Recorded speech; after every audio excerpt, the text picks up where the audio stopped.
In this tutorial, I will show you how to use the LabelsToROIs plugin for Fiji ImageJ. This plugin allows converting label images, which are a way of storing segmentation data, into the ImageJ Regions of Interest or ROIs. It also allows to slightly modify these ROIs to better delineate the objects of interest. After this, you can easily quantify the images and store the quantification results into CSV tables to later analyze them in Excel or more advanced data analysis software such as R or Python. It is important to note that this plugin does not actually create the label images with the segmentation. This must be done previously using other software. As an example, we will use a cross-sectional image of a skeletal muscle biopsy. I have previously segmented the myofibers in this image by using the cell pose algorithm developed by Carson Stringer, Marius Pakitarios, and collaborators. The result of running cell pose with our original image is the label image, in which all the different objects, in this case the myofibers, are separately identified by a unique grayscale color. By using the MorphoLibJ plugin, we can remap the colors in the label image to make them easier to appreciate.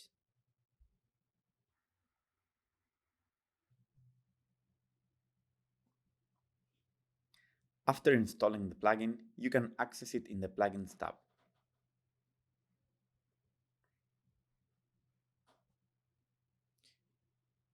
We will first analyze a single image.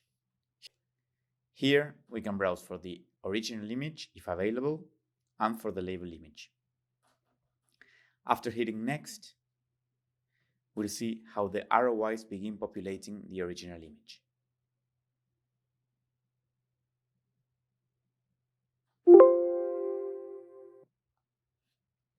After the ROIs have loaded into the image, a new panel will appear which has different options.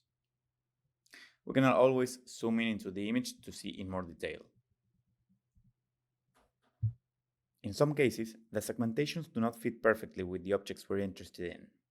For example, here, we want the segmentations for the myofibers, which do not actually include the laminin stain, which is extracellular.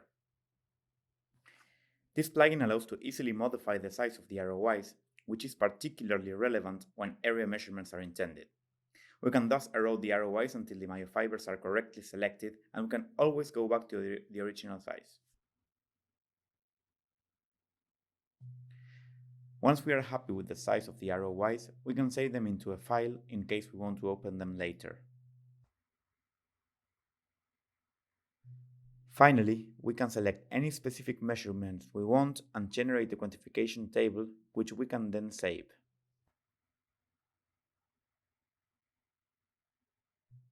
All the files will be saved in the same folder where the label image is located.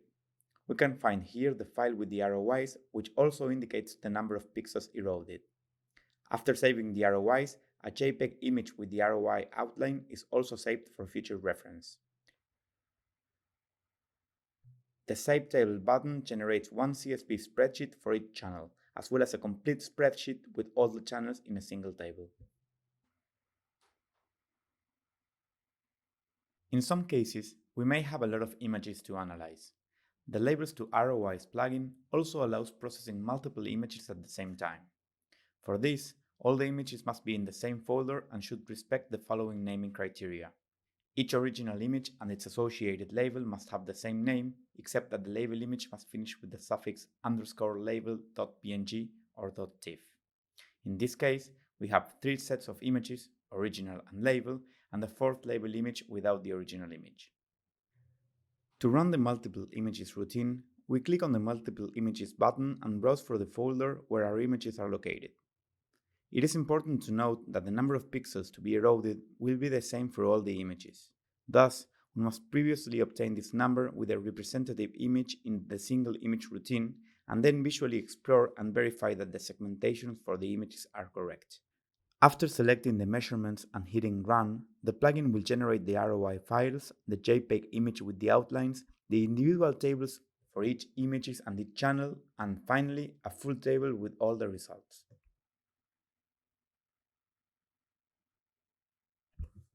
These tables can be later analyzed in Excel or more advanced data analysis software. For a more detailed explanation about the usage of the plugin, please visit the plugin's webpage. Thanks for watching.